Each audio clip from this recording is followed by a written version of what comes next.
Pharmaceutical sales representative বন্ধুরা, আজকে আমরা আলোচনা করব সেলস কল ক্লোজিং নিয়ে। একটি সেলস কলের সবচেয়ে গুরুত্বপূর্ণ অংশ হচ্ছে তার ক্লোজিং। তার উপরে ডিপেন্ড করে এই কলটি সাকসেসফুল হবে কি হবে না।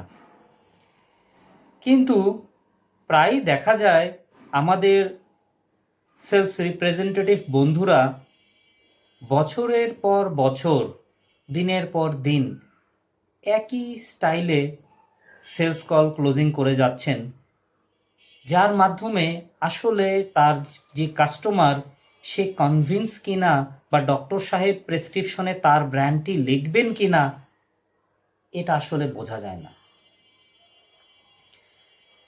এর পাশাপাশি আমরা অনেকেই অ্যাওয়ার না যে সেলস কল ক্লোজিংয়ের অনেকগুলো ইন্টারন্যাশনাল ভ্যালিড টেকনিক এক্সিস্ট করে এবং এই ডিফারেন্ট ক্লোজিং টেকনিক ডিফারেন্ট সিচুয়েশনের জন্য সুইটেবল।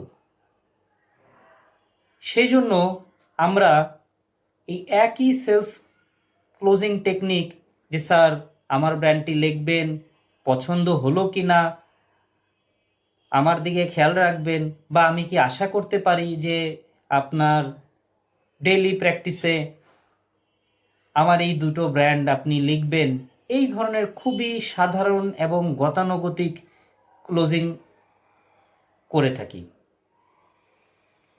যার মাধ্যমে আমরা খুব সুন্দর একটা সেলস কল করলেও এই শেষে এই ক্লোজিংয়ের কারণে এইটার ইফেক্টিভনেসটি দুর্বল হয়ে যায়। তো আমরা জেনে নেই এই সেলস কল ক্লোজিং করার ইন্টারন্যাশনাল কি কি টেকনিক আছে। তো এরকম প্রধানত 5টি টেকনিক আছে। প্রথম টেকনিক হচ্ছে trial close. 2 number technique assumptive close. Third one summary close, যেটা সবচেয়ে বেশি ইফেক্টিভ এবং ব্যবহৃত হয়। Fourth technique alternative close. And fifth technique হচ্ছে আর্জেন্সি ক্লোজ। এই 5টা টেকনিক সুইটেবল হচ্ছে বিভিন্ন সিচুয়েশন এবং বিভিন্ন সময়ের জন্য। তো কোনো একটি টেকনিক সবসময় ব্যবহার করলে কিন্তু ম্যাক্সিমাম রেজাল্ট আসবে না। তো আমরা আজকের ভিডিওতে জেনে নেই এই ট্রায়াল ক্লোজিংটা কী জিনিস এবং এটার অ্যাডভান্টেজ, ডিসঅ্যাডভান্টেজ, কখন এটা করে বা কীভাবেই বা এই ট্রায়াল ক্লোজটা করে। এই ট্রায়াল ক্লোজিং সাধারণত একজন কাস্টমারের সাথে যখন একজন মেডিকেল রিপ্রেজেন্টেটিভের মোটামুটি একটা রিলেশন থাকে, এই ক্ষেত্রে ভালো প্রযোজ্য। দ্বিতীয় সিচুয়েশন, যখন একটা ব্র্যান্ডের কোনো অবজেকশন আছে কি না বা ব্র্যান্ডের ইউএসপিটি ডক্টর সাহেব কিভাবে গ্রহণ করছেন, এটা পজিটিভ না নেগেটিভ, বা তার কাছে এটা প্রায়োরিটিটা কীরকম, এই জিনিসটা যখন মেজার করার দরকার পড়ে, এই মোমেন্টে বা এই সিচুয়েশনে ট্রায়াল ক্লোজ হতে পারে বেস্ট অপশন। তো এখন জেনে নেওয়া যাক ট্রায়াল ক্লোজের ডিসঅ্যাডভান্টেজগুলো কি। ট্রায়াল ক্লোজের ডিসঅ্যাডভান্টেজ হচ্ছে, আমরা যদি প্রোডাক্টের বেনিফিট বা ইউনিকনেস বা ইউএসপি ঠিক মতো যদি বোঝাতে না পারি, ক্লিয়ার করে কাস্টমারকে যদি আমরা এক্সপ্লেন করতে না পারি, দেন ট্রায়াল ক্লোজ করলে সেটার রেজাল্ট নেগেটিভ আসে। অথবা আরেকটি সিচুয়েশন, আমরা খুব শর্টকাটে সেলস কল করে যদি আমরা ট্রায়াল ক্লোজ করি, সময়ের আগে কাস্টমার বেনিফিট বা ইউএসপিগুলো বোঝার আগেই যদি আমরা ট্রায়াল ক্লোজ করি, সেক্ষেত্রেও রেজাল্ট নেগেটিভ আসে। তো আমরা এখন কিছু ট্রায়াল ক্লোজিংয়ের স্যাম্পল দেখে নিই। তো ডক্টর সাহেবের সাথে আমরা আমাদের ব্র্যান্ডের ইফিকেসি এবং সেফটি নিয়ে আগে আলাপ করে নিলাম, এখন আমরা ট্রায়াল ক্লোজিং করব। সো স্যার, আমাদের এই অলমি সার্টান ব্র্যান্ডের নিউ অ্যান্ড ইনোভেটিভ টেকনোলজি, যা কিনা আমাদের সেফটি প্রোফাইল এবং ইফিকেসিকে অনেকাংশে বাড়িয়ে দেয়, এই দিকটি বিবেচনা করে আপনার কি মনে হয় যে আপনি একটি স্ট্যান্ডার্ড অ্যান্টি হাইপারটেনসিভ ড্রাগের ক্ষেত্রে যে বেনিফিটগুলো আশা করেন, আমাদের এই ব্র্যান্ডটি কি সেগুলো পূরণ করতে সক্ষম? সেক্ষেত্রে ডক্টর সাহেব যদি কনভিন্স হয় আপনার টেকনোলজি এবং বেনিফিট, সেফটি প্রোফাইল, ইফিকেসি এই বিষয়ে, সে অবশ্যই কোনো পজিটিভ কমেন্টস করবেন। চলুন একটি ট্রায়াল ক্লোজিংয়ের স্যাম্পল দেখে নিই। এক্ষেত্রে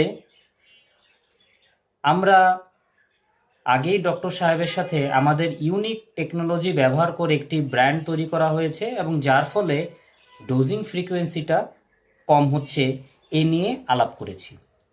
এখন আমরা ট্রায়াল ক্লোজিং করব।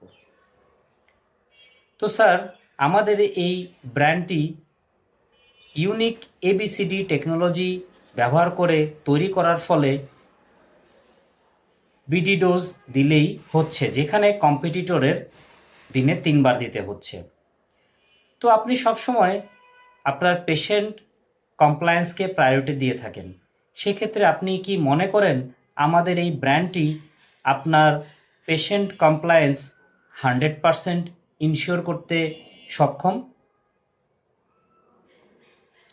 এক্ষেত্রে ডক্টর সাহেব যদি আপনার টেকনোলজি এবং ব্র্যান্ডের বেনিফিটে কনভিন্স হয়, তাহলে সে একটি পজিটিভ রেসপন্স দেবে। অথবা তার যদি সন্দেহ থাকে বা যদি সে ক্লিয়ার না হয়, তাহলে আপনার কাছ থেকে ফার্দার কোয়ারিজ করবেন। সো আমাদের জেনে নিতে হবে আরেকটি বিষয়, যে এই ট্রায়াল ক্লোজিং কিন্তু ডাইরেক্ট কোনো সেলস ক্লোজিং না, এটি একটি ইনডাইরেক্ট সেলস ক্লোজিং।